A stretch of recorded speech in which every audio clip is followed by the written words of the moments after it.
শহীদ ভাইয়ের স্মরণে রাজ্য জুড়ে মেগা রক্তদান শিবিরের আয়োজন দাদার।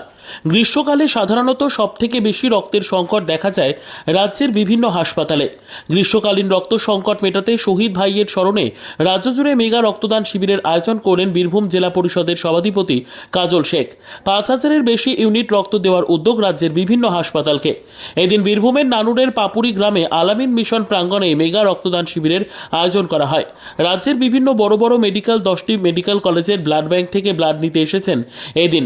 বর্ধমান, নীলরতন, কলকাতা, আরজিকর, এসএসকেএম, রামপুরহাট এই সমস্ত মেডিকেল কলেজ ও central blood bank, Bolpur, Suri ও কাটোয়া মহকুমা হাসপাতাল থেকে রক্ত নিতে এসেছেন। বীরভূম জেলার নানুর বিধানসভার কেতুগ্রাম বিধানসভা ও বীরভূম জেলার বিভিন্ন জেলার মানুষেরা রক্তদান শিবিরে রক্ত দিতে এসেছেন বলে জানা যায়। রাজ্যের প্রথম একটি ব্লাড ডোনেশন ক্যাম্প থেকে রাজ্যের 6টি মেডিকেল কলেজ ও 3টি মহকুমা হাসপাতাল ও সেন্ট্রাল ব্লাড ব্যাংক ৫,০০০-এর বেশি উনিত রক্ত সংগ্রহ করে রক্তদান করবেন বলে জানা যায়। সিপিআইএম ক্ষমতায় থাকাকালীন সিপিআইএম হাতে মৃত্যু হয় বিএসএফে কর্মরত শেখ সাজু। তার নামে শহীদ সাজু মেমোরিয়াল ট্রাস্ট খোলা হয়েছে।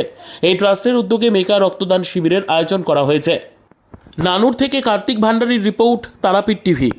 এখন পর্যন্ত নানুর বিধানসভা 17টা গ্রাম পঞ্চায়েতের প্রত্যেকটি অঞ্চল থেকে আমার যারা সহযোদ্ধা সহকর্মী এসেছে, আমার মায়েরা বোনেরা স্বতঃস্ফূর্তভাবে এখানে এসে হাজির হয়েছে।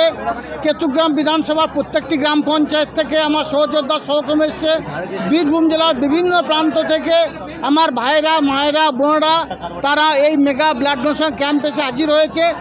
আমাদের বিশ্বাস যে সারা বাংলার বিগত দিনে যে ব্লাড ডোনেশন ক্যাম্পগুলো হয়েছে, সর্বোচ্চ রেকর্ড এখানে গড়ব আমরা।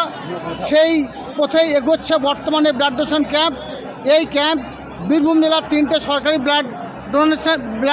সরকারি ব্লাড ক্যাম্প সহ কাটোয়া, বর্ধমান এবং কলকাতা থেকে 5টা ব্লাড ব্যাংক এসে সরকারি, টোটাল 10টা সরকারি ব্লাড ব্যাংক এখানে ব্লাড কালেকশন করছে। সকাল থেকে চলছে, 9টা থেকে শুরু হয়েছে, 1টা-1:30টা পর্যন্ত চলবে।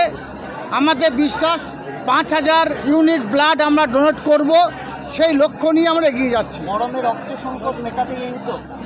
দেখুন, প্রত্যেক বছর শহীদ সাজু মেমোরিয়াল ওয়েলফেয়ার সোসাইটির পক্ষ থেকে আমরা এই ধরনের আয়োজন করে থাকি। কারণ গ্রীষ্মকালে বীরভূম তথা সারা বাংলা জুড়ে রক্ত সংকট দেখা দেয়। বীরভূম জেলার অনেক মুমূর্ষু রোগী কলকাতায় গিয়ে রক্ত পায় না, তাই কলকাতা ব্লাড ব্যাঙ্কগুলোকে আমরা এখানে ডেকেছি।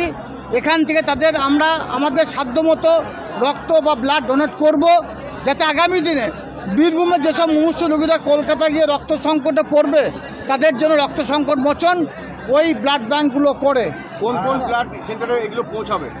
কলকাতার যেগুলো বড় বড় ব্লাড ব্যাঙ্ক আছে, এসএসকেএম থেকে শুরু করে, এনআরএস থেকে শুরু করে, আরজিকর থেকে শুরু করে, সেন্ট্রাল ব্লাড ব্যাংক থেকে শুরু করে 5টা ব্লাড ব্যাংক এখানে এসেছে কলকাতার। তাছাড়া